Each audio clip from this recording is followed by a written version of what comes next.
Olá! Seja bem-vindo a mais um programa de Cara Limpa com Marcos Cunha. Hoje nós estamos em São Paulo, no bairro de São Mateus, e vamos contar a história de Cícera Simone da Silva, de uma família desestruturada, filha de pai alcoólatra, desde muito cedo se envolveu com o uso de drogas. Cícera foi humilhada, morou com traficante, foi garota de programa, viu a vida chegar ao fundo do poço, mas conseguiu dar a volta por cima. Cícera, de uma forma indireta, desde que você nasceu, você sempre esteve envolvida com o uso de álcool devido ao alcoolismo de seu pai. Quando você se envolve diretamente com o uso de álcool? Eu venho mesmo de uma família desestruturada. Desde que eu me conheço por gente, meu pai sempre foi alcoólatra. E eu comecei porque ele tinha um bar, né? E o que separava a minha casa, a casa da minha mãe, do bar era uma porta. A porta ficava entre o bar e a casa. E minha mãe ficava junto com ele no bar, né? Porque minha mãe atendia os clientes, ele ficava bebendo e jogando. E eu e meus irmãos ficávamos por ali, né? No meio daquele lugar. E eu acabei que bebendo muito cedo, né? Acho que foi na base dos 12 a 13 anos que eu comecei a beber, tomei um porre, né? Tomei uma surra também. Era aqui mesmo no bairro de São Mateus? Não, eles moram no próximo, né? Não muito, pouco longe, assim, Tá. em outro bairro. E então eu comecei bem cedo mesmo a beber. Seus irmãos também faziam uso de álcool? Meu irmão hoje em dia ele é dependente químico, né? E só eu e ele. A minha irmã mais velha não, somos em 3. Minha irmã mais velha sempre foi a que mais cuidou de mim, né? Porque minha mãe vivia pro meu pai, minha mãe era codependente, vivia ali em função do meu pai. Meu pai vivia com jogos, com bebida. Então eu comecei ali vendo as pessoas beberem, ele beber, achava legal, as pessoas ficavam mais alegres, foi aí que eu comecei. O que significa codependente? Codependente é uma pessoa que é muito dependente da outra, que vive em função daquela pessoa, de fazer o que aquela pessoa quer, né? E meu pai era muito autoritário com a minha mãe, então ela era muito submissa. Então tudo que ele pedia para ela fazia e acabava, eu acho que esquecendo um pouco dos filhos. Quando que você vai para as drogas ilícitas? Eu tinha uma amiga, né, que ela também começou a usar droga muito cedo, bem antes de mim, né? E eu estava com 14 para 15 anos quando eu conheci a maconha, né? E através dessa minha amiga, ela falou que era legal, tudo, e eu comecei a fumar com ela todos os dias. E como que fica a relação familiar? Não fica, porque assim, eu e meus irmãos passávamos despercebidos ali, né? E então eu vivia mais na rua, mais com as minhas amigas. Eu não tinha muito um pai e uma mãe presente. Então minha vida mesmo era na rua. Seu pai no uso de álcool, ele ficava agressivo? Sim, ele agredia minha mãe, agredia eu e meus irmãos, como fisicamente. Com o uso da maconha, você começa a ter prejuízos na escola? Sim, minha mãe era chamada diversas vezes, né, na escola devido ao meu comportamento. Eu repeti várias vezes de ano por causa do uso das drogas. Abandonei a escola diversas vezes, abandonava, depois voltava. Então foi me prejudicando a cada dia. Da maconha você passa para outras drogas? Isso, com 17 anos, essa mesma amiga minha, a gente saiu para um samba e lá ela falou, vou usar uma outra droga, cocaína. Ela fez todo o ritual e eu só fui do jeito que ela fez, eu fui e comecei a usar a cocaína. Todas as vezes que você foi experimentando as drogas... Eu fui gostando. Foi gostando? Fui. Logo no experimento? Isso, eu já fui me apaixonando. Tanto é que depois que eu conheci a cocaína, eu larguei, parei de fumar maconha e só fiquei na cocaína. Só fiquei usando a cocaína, né, e foi indo, aí eu fui misturando, fui conhecendo diversas outras drogas.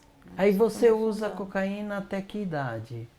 A cocaína eu acho que foi até antes de um pouco da minha recuperação, que cocaína foi minha droga de preferência, Tá.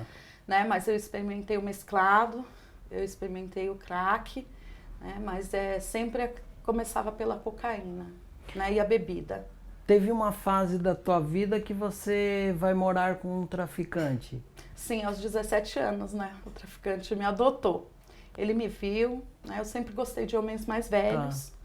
E ele era bem mais velho que eu, e ele gostou de mim, e a gente acabou ficando junto, me levou para morar com ele. E ali eu passei a consumir mais droga, porque ele tinha, né? Então o meu uso de droga foi progredindo rapidamente. Cícera, é um sonho das moças de 17, 18 anos ser a mulher do traficante? Eu acho que, digamos assim, eu não sei nem se é um sonho. Eu acho que você tem ele passava uma segurança. Então, eu acho que essa segurança que às vezes a família não passa, você não tem em casa, você busca fora de casa. Eu busquei segurança nessa minha amiga, né? Que ela falava que era minha melhor amiga, né? Eu busquei essa segurança nele. Depois que eu fui ver que todos os castelos formados eram de areia, né? Então, mas daí até eu ter esse entendimento, demorou um pouco. Você fica com ele quanto tempo? Eu fico com ele 4 anos. 2 anos ele na rua. Certo. E 2 anos ele preso. Eu abandonei ele na cadeia, porque ele pegou 10 anos, né? E uma das minhas visitas, ele me pediu para me levar droga dentro do presídio. Então eu tive um momento, que eu sempre tive uns momentos de lucidez. Nesses momentos eu pensava, né? O cara fala que me ama e tá pedindo para me arriscar a minha vida, a levar drogas para ele. Ele foi preso por quê? Por tráfico. Por tráfico. E aí você, quando ele pede para você levar drogas, você interrompe o relacionamento? Ele foi condenado a 10 anos, eu estava no uso de droga, né? Então a gente não tinha mais tanto um relacionamento, porque eu era uma drogada, ele o traficante foi preso. Eu interrompi porque, assim, ele pediu para mim levar drogas para eles, eu me recusei a levar, né? Ele explicou a forma, como que eu tinha que fazer, e eu não aceitei, não fui mais visitá-lo. Você pode contar pra gente qual é a forma que ele pediu para você levar? Sim, posso. Ele pediu para mim fazer todo um esquema, né? Antes era numa talpoé, você pegava umas 2 talpoé igual, colava uma, arrancava a borda dela e pegava uma e vinha por baixo. E embaixo você forrava de jornal, colocava a droga e colava dos lados. Essa era uma forma. Outra forma era nas partes íntimas, né? Que daí você colocava, montava um caroço e colocava lá dentro e levava para o presídio. Aí após esse relacionamento, você arruma um outro relacionamento com um dependente químico. Isso. Na verdade, eu fui buscar um emprego, porque, né, os meus castelos foram desmoronados, e aí eu fui buscar um emprego, né? E nessa empresa, a maioria das pessoas era empresa de ramo habitacional, e a maioria das pessoas, por incrível que pareça, usavam drogas. Eu acho que só 5% da empresa não usavam, não eram usuários. E aí eu me envolvi com o pai da minha filha, que também era usuário de drogas. E durante a gravidez você usou drogas? Então, foi aí que eu vi que eu era uma viciada. Eu comecei a perceber que eu era uma viciada a partir daí, porque quando eu engravidei, eu falei, eu quero parar de usar para mim ter minha filha, né? E eu vi que eu não conseguia. Na minha gravidez eu vi que eu não conseguia parar. Eu tentava, mas eu não conseguia parar de usar droga. Foi aí que eu vi que alguma coisa estava errada. Foi aí que eu falei, nossa, eu devo, né? Eu não consigo largar, eu devo ser uma viciada. Foi aí. E ela nasce perfeita? Nasce. Ela nasce, graças a Deus, perfeita, sem problema nenhum, né? Eu sou muito grata, porque eu acredito num poder maior, acredito em Deus, né? Que eu sempre pedi para Ele, para que minha filha nascesse perfeita. Eu tinha essa consciência, que mesmo eu usando droga na minha gravidez, que ela poderia ter esse risco de nascer problemática, e ela não nasceu, ela nasceu perfeita. Não teve nem crise de abstinência? Não, não, não teve. É quase um milagre mesmo. Isso. Para medicina é um milagre. Sim, acredito que sim. Cícera, eu gostaria de saber se você chegou a fazer programas para sustentar seu vício. Mas não responda agora, que nós vamos para um rápido intervalo e no próximo bloco você vai saber mais sobre a história de Cícera Simone da Silva. Não saia daí.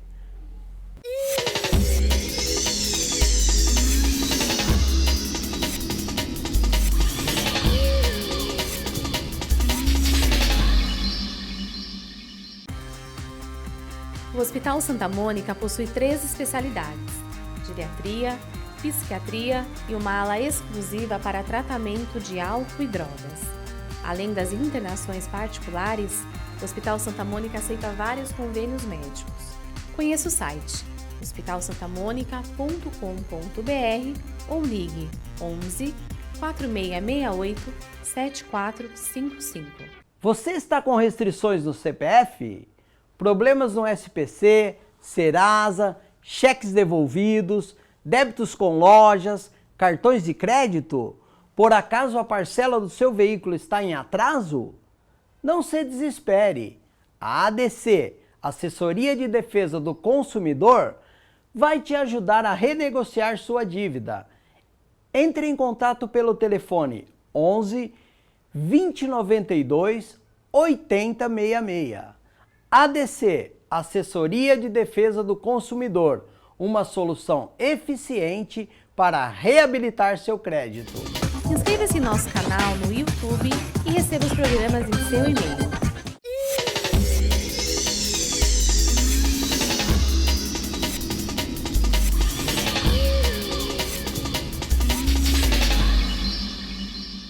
Estamos de volta com o programa de Cara Limpa com Marcos Cunha. Nossa convidada de hoje é Cícera Simone da Silva.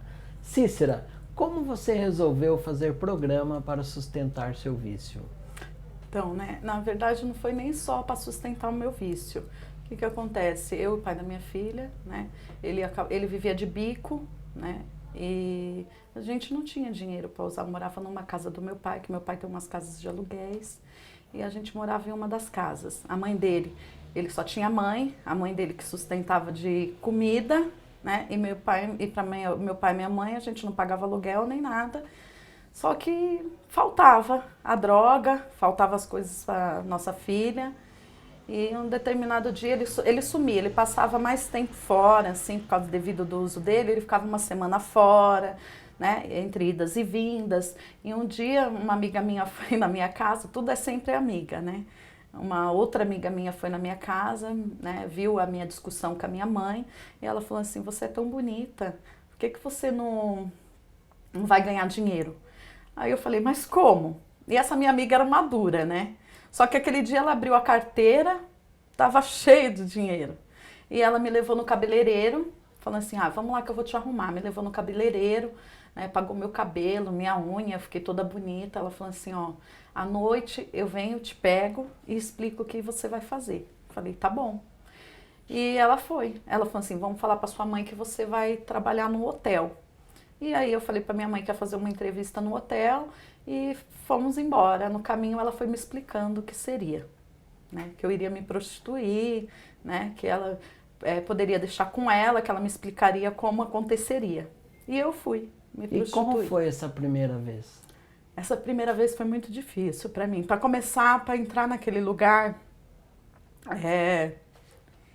eu desci com ela, eu vi a movimentação da rua, As duas ruas são de prostituição. E eu desci e falei para ela: mas aqui só tem prostituta. Aí ela falou: e daí? Eu falei: os outros vão pensar que eu sou prostituta. Aí ela falou: e daí? Tá, aqui todo mundo é.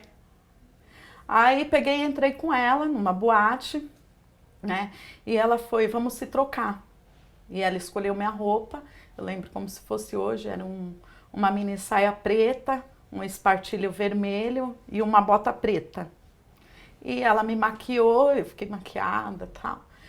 E voltamos pro salão. Isso foi lá dentro, nos quartos. Ela também se arrumou e voltamos pro salão. Aí eu sentei num cantinho. Eu lembro que eu sentei no cantinho do sofá. E ela falou assim: você quer beber alguma coisa? Eu falei: quero. né? E ela foi buscar uma bebida, eu lá no cantinho, ela relaxa, e eu comecei a beber. Ela falou, daqui a pouco eu volto. E aí ela voltou com 2 clientes, né? Um deles, aí eu não sabia nem o que fazer, na verdade, porque daí ela voltou com esses 2 clientes, fomos para o quarto, ela falou, vamos, né? E chegou lá, o que eu fiz foi falar para ele, que era a minha primeira vez, comecei a chorar, né? Nem sabia o que ia fazer, e eu me senti abusada. A verdade foi essa, eu me senti abusada. E como você saiu de lá nessa noite?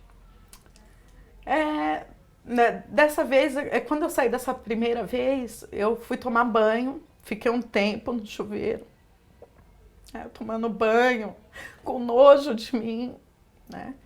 E aí eu fiquei pensando e fui beber mais. Ela foi buscar droga, aí eu fui me drogar e beber. Aí bêbada, eu ainda lembro que eu fiz mais uns 2 programas e no final da noite eu recebi o dinheiro. Nem a bebida conseguia anestesiar a dor que você estava sentindo? Não. Tava com muito nojo de mim, né? E aí foi isso. E aí, só que no final da noite eu vi o dinheiro. Porque na verdade você era uma doente, né? Você era uma dependente química. Sim. E não uma pessoa de má índole, Isso. né? Eu não era uma pessoa de má. Eu tava simplesmente, né, doente. Isso mesmo que você falou, doente, né? Eu não tava me percebendo, eu não me percebi, porque eu tinha meus pais, querendo ou não, tinha meus pais, né? Como fosse ruim ou não, eles estariam lá se eu precisasse, né? Que tem gente que nasceu para aquilo ali, né? Sim, tem gente Então, que nasceu, mas tem pessoas que não nasceram, tem pessoas que realmente estão ali porque precisa, né? Porque tem filho para criar, né? Igual no meu caso foi um pouco do uso de droga, mas misturado com o que eu queria dar para minha filha, proporcionar para ela o que eu não tive, né? E aí você continua fazendo... Foi, aí eu peguei esse dinheiro, eu lembro que o primeiro dinheiro que eu peguei, eu fui no mercado, eu comprei papinha, comprei danoninho para ela, comprei fralda descartável, né? E eu cheguei em casa e com aquilo tudo para ela, eu falei, nossa, nenhum dia eu consegui comprar tanta coisa para ela. E foi gratificante, eu continuei voltando, só que todas as vezes eu estava bêbada e drogada. E eu passei a me drogar cada vez mais, porque ali além de ser um antro de prostituição, tem também o lance da droga que rola, né? Dia e noite, dia e noite. Então me drogava muito ali naquela época, eu me drogava demais, né? Até eu não conseguia fazer um programa sem estar drogada. E como o pai da sua filha encarou tudo isso? Então, eu vi que a gente realmente estava doente, porque nenhuma dessas vindas e idas dele, ele voltou para casa, eu sempre aceitava, né? Porque eu gostava dele. E eu contei para ele. E o que ele falou para mim foi assim, você só não se apaixona por ninguém, né? Você só não se apaixona por ninguém. E eu falei, tá bom. Então, ele ficava com ela à noite e eu ia trabalhar, né? E ganhar o dinheiro, e ele foi vivendo comigo dessa forma. Ele aceitava eu me prostituir. E aí virou uma rotina. Sim, virou uma rotina. O que ele queria era só que eu não conhecesse outra pessoa e se apaixonasse por ninguém. E o dinheiro que eu pegava também, a parte dela era para nós dois usar droga e a outra parte era para comprar as coisas para minha filha. Pagar a escola. E quando que você percebe que precisa mudar? Eu sempre quis mudar, desde quando eu estava grávida da minha filha, né? Porque foi ali que eu percebi que eu não conseguia parar. Mas eu sempre quis. E eu sempre falei para ele que queria, né? E eu busquei diversos tipos de ajuda, né? Para mim tentar parar de usar, né? E infelizmente, eu e ele era um lance que não ia mesmo dar certo. Porque quando ele recaía, eu recaía junto, né? Quando eu recaía, ele recaía junto, então não dava certo a minha recuperação junto com ele. E eu vi que realmente estávamos doentes, porque eu queria que ele falasse para mim, você é louca, você não vai se prostituir, eu te amo, você é a mãe da minha filha. Era isso que eu esperava dele, né? E eu vi que estava tão doente que ele aceitou a mãe da filha dele, a mulher dele, e fazer programa, para poder sustentar o vício. E aí você tentando mudar. Sim, tentando mudar. Mas não conseguia. Não conseguia. Eu lembro que eu saía de lá, às vezes muito mal, parecendo que eu ia ter overdose. Eu falava para Deus assim, olhava a foto da minha filha na carteira que andava comigo, eu olhava para cima e falava assim, meu Deus, me tira daqui, me ajuda, eu não aguento mais. Eu fazia isso. Existe um homem muito importante na sua vida. Nos fale um pouco dele. Sim, na verdade existe dois, né? Meu filho, né, que eu tenho, que é a minha riqueza, e o meu marido, né? Eu conheci ele, eu estava na prostituição, ele estava numa padaria, e uma amiga minha foi na padaria comprar um cigarro, e conheceu ele nessa padaria, e trouxe ele para a boate para conversar. E ele ficou aquela noite, ele não ficou com ninguém, ele só ficou ali conversando. E um outro dia ele voltou e começou a conversar com essa mesma amiga minha que me chamou e por fim acabamos nos conhecendo, né? E eu fui contando, né, a minha história para ele, porque ele é muito investigador, ele ficava perguntando sobre a minha história, eu contei. E ele era assim, um pouco da história dele, ele era um empresário do ramo de plástico, né? Ele tinha uma empresa, né, ganhava super bem, era empresário e estava falido, né? A mulher dele tinha feito uma viagem para a Espanha, voltou e se separou dele. Ele vendeu os imóveis dele, colocou no banco e o juiz prendeu por dívidas trabalhistas. E eu estava lá me prostituindo, né? Querendo sair daquela vida, não sabia como. E ele falou que viu em mim uma chance dele se ajudar, porque ele também queria se matar e não sabia como, né? E me ajudar. E foi aí que ele começou todo um trabalho. Ele ficou 1 ano, né, sendo meu cliente, me tirando daquele lugar, me levando para o apartamento onde ele morava, pagando para mim ficar ali a noite inteira com ele, né, só para mim ter perto. Ele ficou durante 1 ano. Foi quando aconteceu uma briga, que eu uso placa no meu pé. Eu briguei com uma outra garota de programa por causa de um cliente. E ela veio com uma faca, na verdade ela veio para me matar, né? Ela veio com uma faca para cima de mim, eu acabei tacando um copo nela e escorreguei na bebida, porque no copo tinha bebida. Eu escorreguei, quebrei o pé e hoje eu uso placa. Eu precisei parar. Foi aí que ele ficou me levando nas fisioterapia. Ele me ajudou, falou, quero te ajudar, deixa eu te ajudar, eu tô apaixonado por você, eu quero ficar com você, quero assumir sua filha. E eu falei para ele, tá bom, eu quero isso, né? Tava cansada demais, né? Falei, eu quero. E foi isso que foi acontecendo, né? Eu não era apaixonada por ele no começo, mas com o tempo ele se mostrou um homem maravilhoso comigo, com a minha filha, e eu passei a amá-lo, né? E foi aí que eu iniciei todo um tratamento para mim parar de usar drogas. Cícera, como está a sua vida hoje?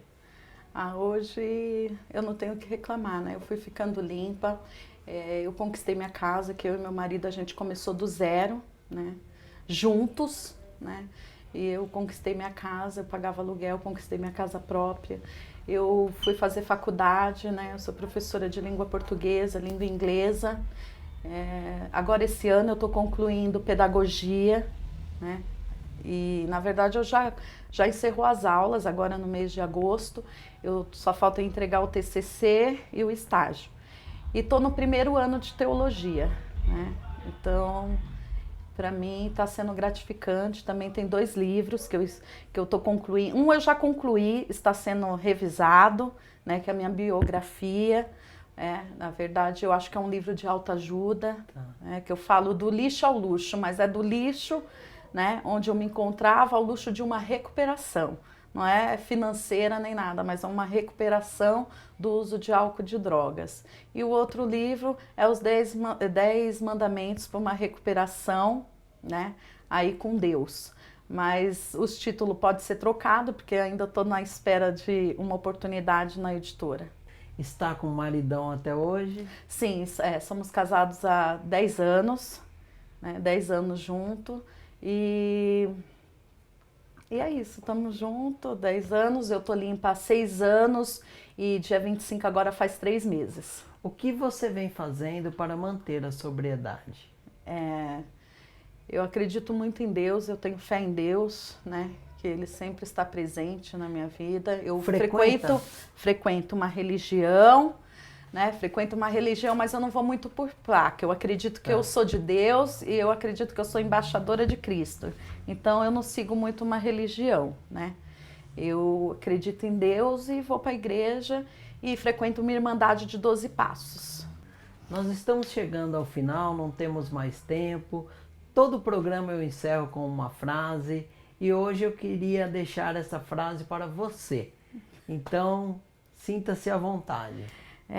Tem uma frase de Winston Churchill que ele fala o seguinte: sonhos e metas são algo maravilhosos, mas se valerem a pena, no final sempre implica um alto preço a pagar. Sangue, suor e lágrimas. Agradeço a você que nos assistiu através da TV e que vai nos assistir no nosso canal do YouTube. Todos os programas também estão disponíveis no nosso site. Não esqueça de curtir a nossa página no Facebook e acompanhar os bastidores das nossas gravações no Instagram. Até a semana que vem.